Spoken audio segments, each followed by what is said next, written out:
Assalamualaikum, hai semua. Perkenalkan saya Widaniati Oktaviani Nuramadanti. Nah, kali ini saya akan membahas mengenai topik yang menarik dan juga penting, yaitu menganalisis feminisme dalam novel Telembuk, Dangdut dan Kisah Cinta yang Keparat karya Kedung Dharma Romansa. Nah, novel ini tidak hanya bercerita tentang dunia dangdut dan kehidupan para tokohnya, melainkan novel ini menyentuh isu-isu yang relevan dengan perjuangan perempuan seperti eksploitasi, cinta, dan kebebasan. Lewat analisis ini, kita akan melihat bagaimana perspektif feminisme hadir dalam alur cerita, karakter, hingga kritik sosial yang disampaikan oleh novel ini.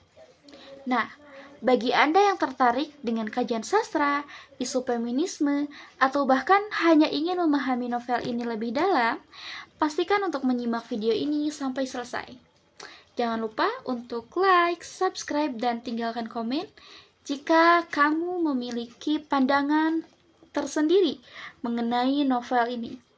Tanpa berlama-lama, mari kita mulai pembahasannya.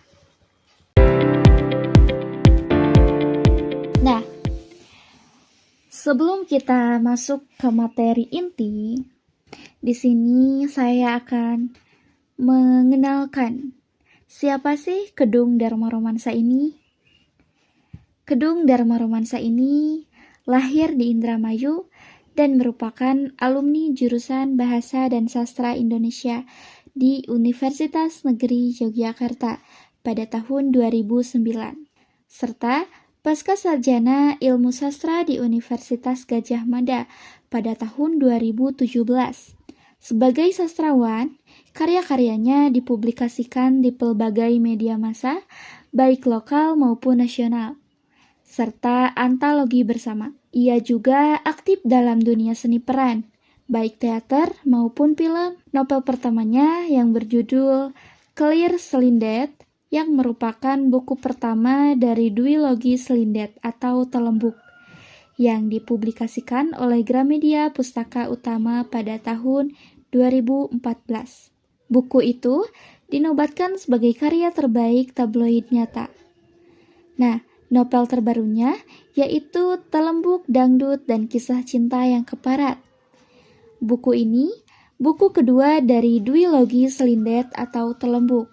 Buku ini juga masuk shortlist Kusala Sastra Khatulistiwa pada tahun 2017, serta menjadi buku yang direkomendasikan majalah Tempo kategori prosa pada tahun 2017. Kita sekarang masuk kepada materi inti. Tetapi sebelum itu, barangkali di sini ada yang belum pernah membaca novel tersebut, maka saya akan membacakan sinopsis singkat dari novel Telembuk, Dangdut, dan Kisah Cinta yang Keparat. Aan merupakan remaja belia yang telah 4 tahun meninggalkan desanya untuk pesantren di Jogja. Namun, ia selalu pulang ke Indramayu setiap libur Catur Wulan tiba, untuk melepas rindu kepada suasana desa dan teman-teman masa kecilnya yang nakal. Jika liburan tiba, ia akan pergi bersama teman-temannya untuk menonton dangdut. Saat itulah Aan melihat Dipa Piesta sang bintang dangdut. Perhatian Aan begitu tersedot pada gadis itu. Ia merasa mengenali sosok yang goyangannya mampu membuat hati para lelaki berdesir itu. Merasa penasaran, ia pun mengajak Gopar dan Keriting untuk membuntuti Dipa dan memastikan kecurigaannya. Dari sinilah kisah ini kemudian bergulir. Rahasia-rahasia Dipa dan kaitannya dengan menghilangnya Sapitri perlahan mulai terungkap. Perjalanan hidup Dipa, kisah pilu Sapitri, cinta Gopar yang lama terpendam, kenangan Aan akan gadis yang pernah dipujanya, Mukimin dan cintanya pada Sapitri yang timbul tenggelam, perasaan yang muncul di benak mereka masing-masing, semua berkelindan dan membentuk jalinan cerita yang kian kelam, kian suram. Nah, Akankah rahasia besar itu terungkap? Akankah ada kebahagiaan bagi orang-orang yang telah mencicipi getirnya hidup ini? Nah, sekarang kita akan masuk kepada tema utama dan kritik sosial. Yang pertama adalah ketidakadilan gender, marginalisasi, dan stereotip terhadap telembuk dan penyanyi dangdut. Contohnya seperti Sapitri, yang kemudian dikenal sebagai Dipa Piesta, harus menghadapi pandangan negatif dari masyarakat karena profesinya sebagai penyanyi dangdut. Meski ia tampil di atas panggung sebagai sosok yang memikat, masyarakat seringkali merendahkan dan menilai buruk perempuan dalam dunia hiburan seperti dirinya.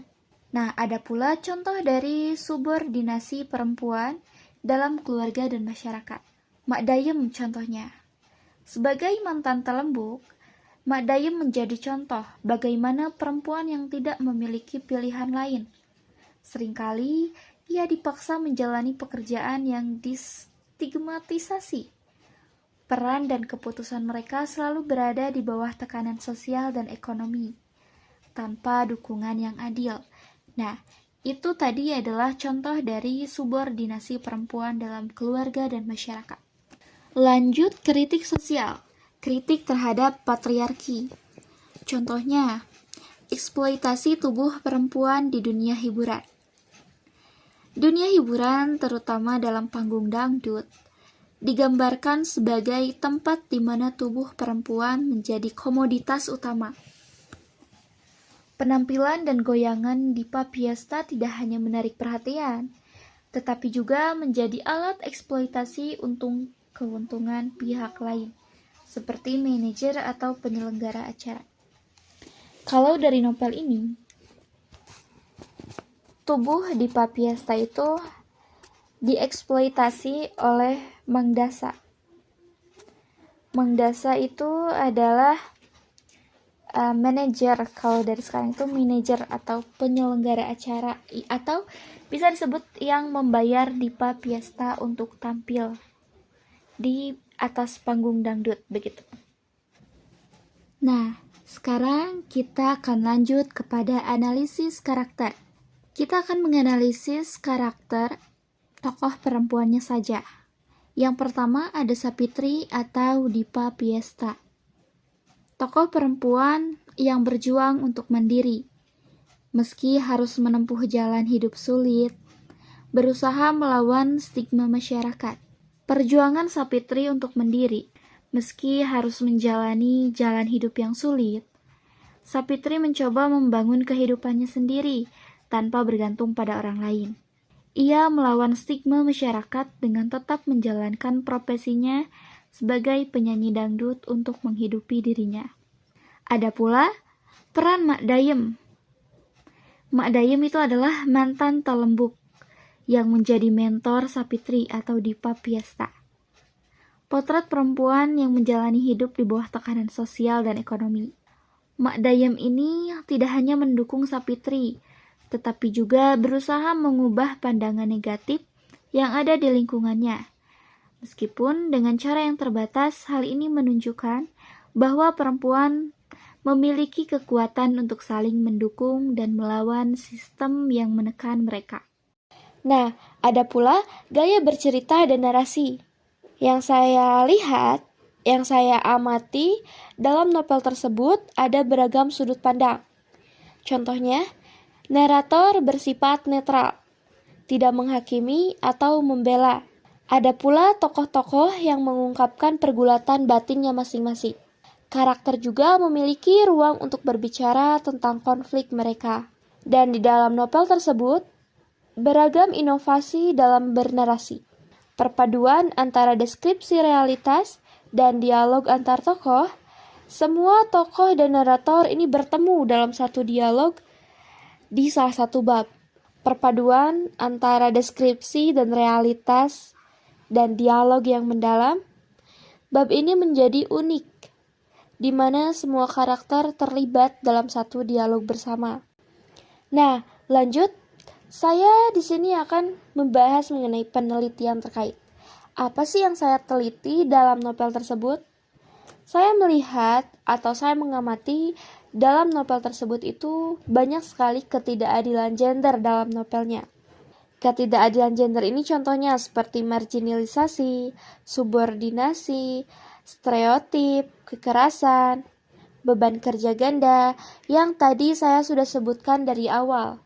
Seperti contohnya Mak Dayem dan Sapitri yang menerima ketidakadilan gender tersebut. Nah, faktor penyebabnya ada patriarki, sistem kapitalis, dan konstruksi sosial budaya. Ada juga representasi feminisme, yaitu perlawanan perempuan terhadap objektifikasi dan patriarki. Upaya mencari eksistensi sebagai individu mandiri. Contohnya, eksploitasi dalam dunia hiburan. Dunia dangdut digambarkan sebagai industri yang didominasi oleh pria, di mana perempuan hanya menjadi alat untuk mendapatkan keuntungan ekonomi. Para penyanyi seperti Sapitri tidak memiliki kendali penuh atas hasil jerih payah mereka, karena dieksploitasi oleh pihak-pihak yang berkuasa, contohnya seperti Mang Dasa. Nah, jadi kesimpulannya itu adalah novel ini menggambarkan kehidupan yang penuh konflik sosial dan gender.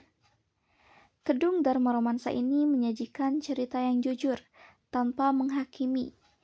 Contohnya seperti narator yang bersifat netral, tidak menghakimi semua tokoh-tokoh yang ada di dalamnya. Adapun refleksi dari novel tersebut, perlu empati terhadap pilihan hidup seseorang, kritik terhadap stigma masyarakat yang kerap tidak adil. Oke, sekian dari saya.